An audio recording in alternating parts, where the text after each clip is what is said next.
333. Now, all this week on the show, we're going to be talking about mental health. In Liverpool, 1 in 3 doctors' appointments are about things like depression, anxiety, stress, and other common mental health problems as well. Now, that figure is higher here than in most other parts of the country, and it's estimated that over a quarter of the Liverpool population experience these sorts of difficulties in any given year. Well, Liverpool's 6th annual World Mental Health Day Festival takes place this weekend. It's an amazing mix of music, there's dance going on, there's comedy and loads more as well, and it's all designed to raise awareness as well as promote well-being into the bargain as well. Now, Claire Stevens, who's the development manager over at Liverpool Mental Health Consortium, joins me in the studio to tell us more. Very good morning to you, Claire. Hi, Sean. How are you? I'm all right, thanks. How are you? So tell us about what you do at Liverpool Mental Health Consortium then. OK, well, we've been going 20 years now, and it's an organisation that was set up by people who use mental health services. And the idea is that we tell the people who deliver those services and who commission them with the NHS or the City Council, we tell them what it is that people are saying about the services, how they feel about them, what gaps there are in the services, and what people need on the ground. I know. And we also try and promote sort of anti-stigma messages around mental health because there's still a lot of misconceptions about it. Yeah. There has been a lot of that in you. Is it getting better now, the stigma of talking about mental health? I think it is. It's been a long, slow thing. It's a bit like in years gone by, people wouldn't want to mention cancer because there was a sort of fear around it. It's been the same around mental health, I think, but it is getting better because people are realising that it's something that we're all likely to experience at some point in our lives, just with physical health, as sometimes we feel fine, sometimes we need to see a doctor, sometimes we have a moment when we need to go to hospital for a particular reason. It's exactly the same with mental health, and if it's not us, it's our relatives, our friends, our loved ones. Sure, and ironically, I mean, it's the very thing that I suppose talking to other people will help. Very much so, and I think isolation is one of the things that causes people to have problems. So it's really, really important that people get out and do stuff, have fun, see people, socialise, and are prepared to share how it is they're feeling. Because if you start to say that how you're feeling, it inevitably brings other people to say, you know what, I've been through that as well, and this is how I dealt with it, or this is what helped. How can I help you? Sure, because you think it's only you. In a lot of situations in life, you think it's only you till you talk to other people, and you think, well, hang on, no, it's not. Yeah. They're going through the same. They've been through it. And exactly. that helps in a big way, doesn't it? It definitely does, yeah. Now, the festival is all about this. It's all about enjoying yourself, talking to people, celebration, in a lot of ways. So tell, how did it come about, first of all? OK, well, it's been going 6 years now, and it started really just as a way of marking World Mental Health Day, which is on the 10th of October every year.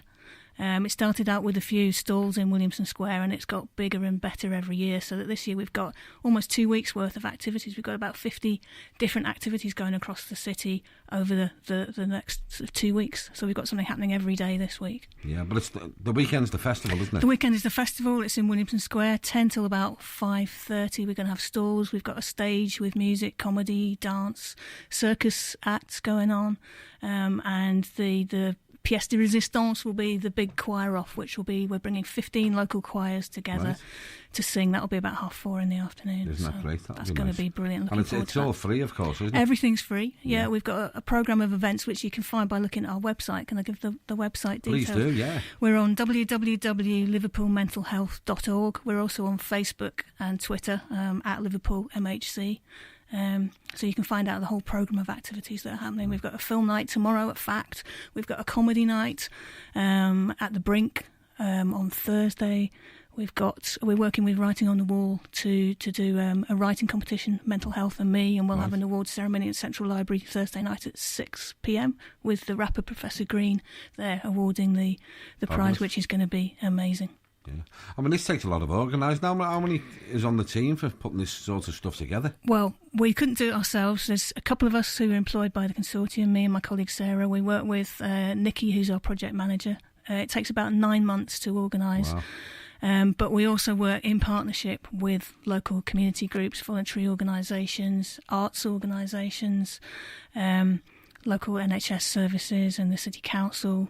We've had a lot of support from across the board, so it's much bigger than the sum of our parts, if you like, to put it together. But there's something here for everyone now, isn't there? Yeah, we've got things on for young people. Just sort of next door down the road here at Merseyside Youth Association on Thursday night, there's going to be an open mic night for young people with a mental health theme. There's stuff going on in schools. We've got stuff going on just today at the Chinese Wellbeing, having a tea house reminiscence, which is going on all day today till 2:00. We've got a banner making workshop, bunting making workshop at the Casa today as well, all day. Drop in there at 6 p.m. till 6 p.m. today, and that's making bunting, which will go up in Williamson Square on Saturday.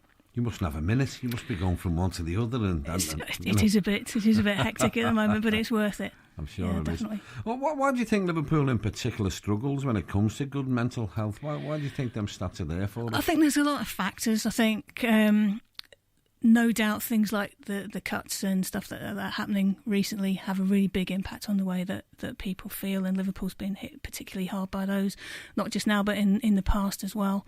It's linked to physical health as well. Liverpool has some pretty poor physical health outcomes, and the worse you're feeling physically, the worse you feel mentally as well. But certainly a lot of it's linked to poverty, debt, worries about things that are happening, and so we work closely with, say, the Citizens Advice Bureau to help to give advice about things that, if you go to your GP and you say, I'm really anxious because I can't pay my bills, rather than give you medication or counselling, maybe what you need is to talk to someone who can help reduce your debt, and that immediately starts to make you feel better. Absolutely. So it's social factors as well as sort of sure. And physical exercise ones. And well-being is important, isn't it? Very much so.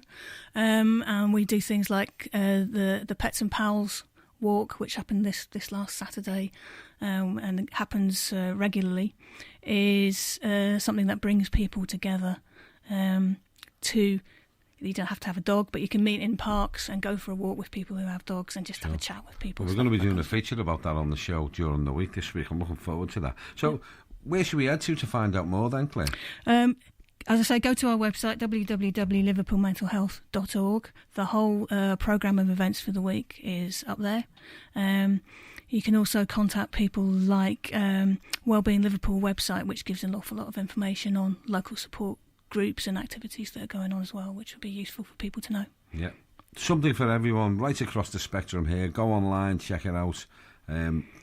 Use it. It's there for you. It's for you. Takes a lot of organising. Make sure you use it to its full extent. And it's all free. It's all free. That's the big one. That's the big tick. Williamson Square, the festival. What time's it starting? About 10:00. And we'll have the Lord Mayor down there at about 11, and I think Luciana Berger MP is going to be there as well, the new Shadow Minister for Mental Health. Fantastic. Best of luck with it, Claire. Thanks for telling us all about it. Thanks for having us, Sean. Pleasure. Thank you.